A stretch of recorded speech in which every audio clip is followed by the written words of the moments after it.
Any others of yours, Ms. Torpy? Not as of right now, All Your right. Honor. Ms. Judge, Dennett? yes, Judge. Mr. Ronald Russell is here. I Yes. filed a motion to dismiss his case. He's been at over 20 docket soundings, I think, now. And quite a few. And he's hit the 1-year time period on being incompetent to proceed. I don't believe he's going to be restored to competency, Right. and I think his case should be dismissed.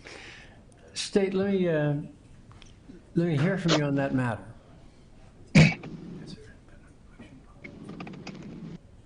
I'm sorry, Your Honor, I haven't. Here's seen where we're at in this case. This is the case of Ronald Russell Farnham, and the situation is this: he was found incompetent following an examination, well, an opinion, pursuant to an opinion offered by Dr. Williamson. He appeared at the office of Dr. Williamson for evaluation. He invoked his Fifth Amendment right, but based on his various filings and representations that he made, it was sufficient for Dr. Williamson to offer an opinion that, notwithstanding the difficulty between distinguishing between someone who is just using language in some bizarre way to obstruct the process and somebody who is doing that as a result of mental illness, it was Dr. Williamson's opinion that it was a result of mental illness. Yes. I found him, based upon that, the attorney, Janet Roberts, at the time said, based on the record that you have before you, it would be an abuse of discretion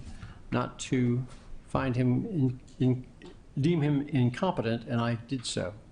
Now he has consistently resisted any efforts at restoration, but on the other hand, another one of the things that Dr. Williamson indicated, it was in his opinion, was that it's very difficult for someone like this to the likelihood of restoration of incompetence is unlikely.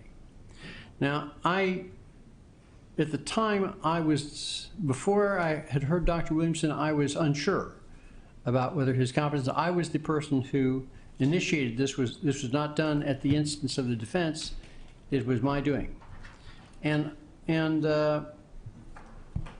Dr. Williamson's opinion was that he had some delusional disorder, but we've come to accept some very strange beliefs here as not as delusions, but as just things outside the mainstream. But on the other hand, I will say this: since that time, the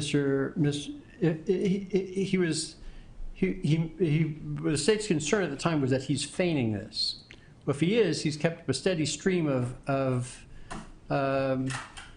bizarre communication since then. Right. I just, when she said Russell, I was thinking it was on my half of the alphabet. It's Mr. Eastman. Okay. I just had the wrong last name. That's why. I'm sorry, it's Mr. Farnham. Yes, I'm just. Right, It's okay. because he prefers to go by Ronald Russell, Right. and I try to address Right. him as Yes. That was the confusion. Whatever he's called, that's him Yes, over you're there. right. I just was, Right. wanted to make sure that we were talking about the right person and that I understood Your Honor, I think the facts as articulated in the defense motion, the state would defer to the rules of criminal procedure, which would perhaps require a dismissal in this case. I don't believe the state will be asking for a second competency opinion at this point, Your Honor. Okay.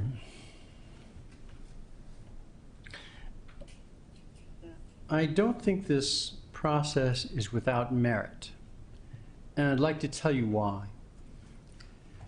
I agree with Ms. Dennett that Mr. Farnham has appeared here many times, certainly over a dozen. He spent several days in jail. When he didn't appear, pursuant to a bench warrant that I issued, he was arrested and detained for a while in the Brevard County Jail. Maybe. And I recognize this is perhaps just wishful thinking. It's hope. Maybe before he becomes a nuisance to the police in the future, he'll think twice. Dismiss the case. There's no paperwork on a dismissal. That concludes, Mr. Farnham, your appearances in this case. You may be on your way.